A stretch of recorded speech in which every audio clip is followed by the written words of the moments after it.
Hey guys, we are wrapping up my little stint of brand new Black Series reviews with a new solo movie figure. And I know I said previously that I wasn't really getting into the solo figures just because I didn't really care about the characters yet, and I still haven't gotten any of them until now. Well, I got the Range Trooper, but that doesn't count. So I'm getting my first new actual named character this time around, and we have got Tobias Beckett. And it's mostly just because I wanted a Woody Harrelson figure.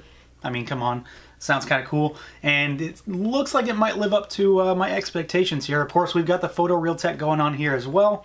We've got the standard Black Series packaging, so you've got some artwork of Tobias Beckett down there in the corner with the figure in the window. He is number 68, and we again have some write-ups about the character in a smattering of languages. So let's pull him out and take a look. All right, guys, here he is, our Tobias Beckett figure out of the package, and I gotta say right off the bat that I'm far more impressed with this figure than I expected to be, mostly in the head sculpt face print aspect of the figure. It clearly is the best Woody Harrelson figure that I've ever owned, but I wasn't really going to buy this at first. I had no intentions of buying it. When I got to the comic shop and was able to get this in hand, I sort of changed my mind because it really does look just like the man. So we're going to go through all the nitty-gritty stuff here. We're going to start with Articulation and see what he has. As you might expect, it's fairly standard Black Series stuff, but let's run through it real quick. So like we've seen with some of the other figures recently, the head for Tobias here is on a double ball peg, so you can look up, down, you can bob side to side, and rotate all the way around. The neck does seem to be independently articulated. It seems like it's a ball going into the chest, but it doesn't really seem to move. It just sort of bobs a little bit with the head. It's not the same as the Bespin Han, which that neck is just crazily articulated, but this does help with a little movement here and there. Arms can go out. We can spin them all the way around. We have got no bicep swivel, just because it's Black Series. We've got elbow swivel, single jointed elbow. We have got vertical hinges on both wrists, though they don't go too far because the jacket extends over that joint. We have got torso articulation, so we can go backwards, forwards, and rotate all the way around. It moves very freely. Legs can go out about that far. There is a thigh cut, but you can't really use it because the holsters are attached mid-thigh. So when you spin, it's going to start to pull with it, and it doesn't really want to go. Legs can go all the way back. The jacket's going to get in the way a little bit, but you can move it. And then there is, of course, nothing at the boot, which is pretty standard for Black Series. And then we have got rocker and hinge on those ankles. So like I said, it's pretty standard Black Series stuff. He's not really missing anything, but he is slightly limited when it comes to those legs. Clearly where this figure shines is the paint department, the sculpt department. I mean, I've already said it, this is a Woody Harrelson figure. I don't really care about Tobias Beckett in terms of a character. He doesn't matter to me in the overall Star Wars mythos. It's largely a moot point for me. But this figure, from a toy perspective, is pretty solid. It's nothing too crazy in terms of, you know, what he's wearing or his jacket or anything like that. It's all going to be in the head sculpt, in the face print technology. But we're going to look at everything else first. We're going to go from the neck down. We're going to build anticipation, and then we'll look at that head. So he has kind of the standard jacket setup for a Hasbro figure. So he's got the jacket that overlays over top of the figure, and then the arms are just the arms that are supposed to be the sleeves. So this guy is kind of a rubbery plastic. It does move pretty freely. It does have a cut in the back to help with that. It is sculpted so that it moves aside behind the left holster. So this is kind of similar to, if you do Marvel Legends, the Yondu figure, where he's sculpted so that his jacket moves a specific way. It's not quite that same effect where he's pulling the jacket aside, but this one reveals one of the guns. He does have both guns. He has two holsters, so leading into that, we do have the belt, and like I said, it is attached at the legs. But it's not like Han's belt. It's slightly different because, well, it has two holsters for one, but it's not that leather look. It's more of a tan look, so it doesn't have that kind of same marbling paint job. It does, but it's not. It does, but it doesn't, sort of.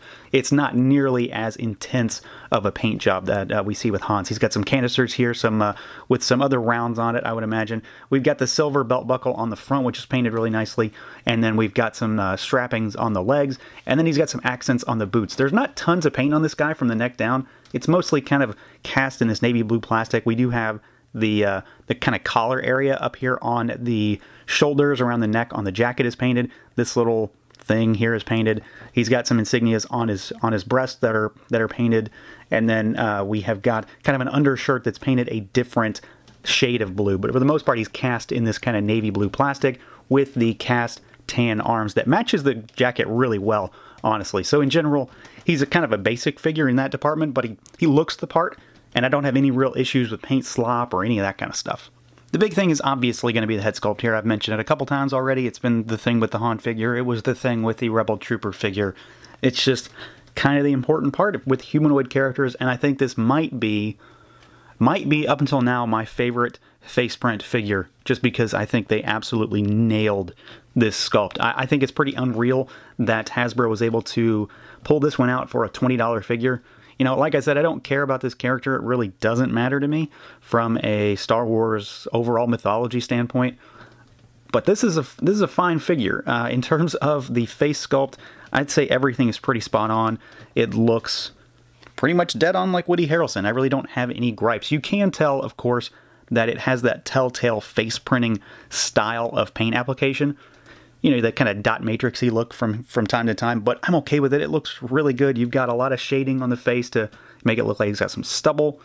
Those eyes are pretty cleanly applied. They're very straight. He has a slightly annoyed look on his face, which seems to be pretty good. It seems to work with the character. The hair is a separate piece, like we've seen with these other figures recently. You have got some shading in there, so it looks like it is not all one color, so it's kind of darker in certain places, which works really well. I'd say that's a fine paint application on the hair, and just the simple fact that they're doing separate pieces makes everything work a lot better. There's no bleeding, there's no real issues with that. I just think that they absolutely nailed it with this head sculpt, and the more I think about it, the more it is definitely going to be my favorite Star Wars face printing figure. I don't think any of the other ones have captured their actors' likenesses quite as well as this one. There's something about this, you know, and this is coming from someone who doesn't really care about the character. Again, they just did a good job, and I'm going to give them kudos for the fact that they were able to pull such a cool and detailed face sculpt out. Now, in the accessory department, this guy does come with a couple guns. You know, he's a gunslinger, so it only makes sense, and I do believe that these are unique to him. I don't recognize either of the sculpts on these guns.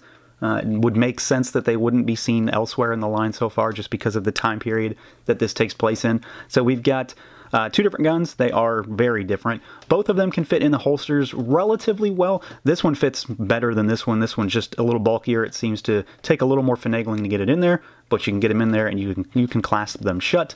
This guy is more of a traditional revolver type of gun, mostly silver, but it does have black and brown on the stock of the gun or the handle. I'm not a gun guy. And you've got some more ammo down here, which seems to probably correspond to this gun. And then we have got this gun here, which is kind of reminiscent to Han's gun, but it's obviously not. Silver with black and brown paint applications on it. They both have pretty fine detail on them in terms of sculpt, so they look good. And I like the fact that they are relatively unique. They certainly seem to fit the character. And yeah, they're guns. He can hold them in both hands. So yeah, I'd say it's pretty obvious that I like this figure. And you know, I know up till now I have said previously a couple times that I wasn't going to be buying solo figures. And you know, that's held pretty much true. You know, I bought the Range Trooper and that was just because it's a trooper, but I haven't wanted the actual human solo characters until this one.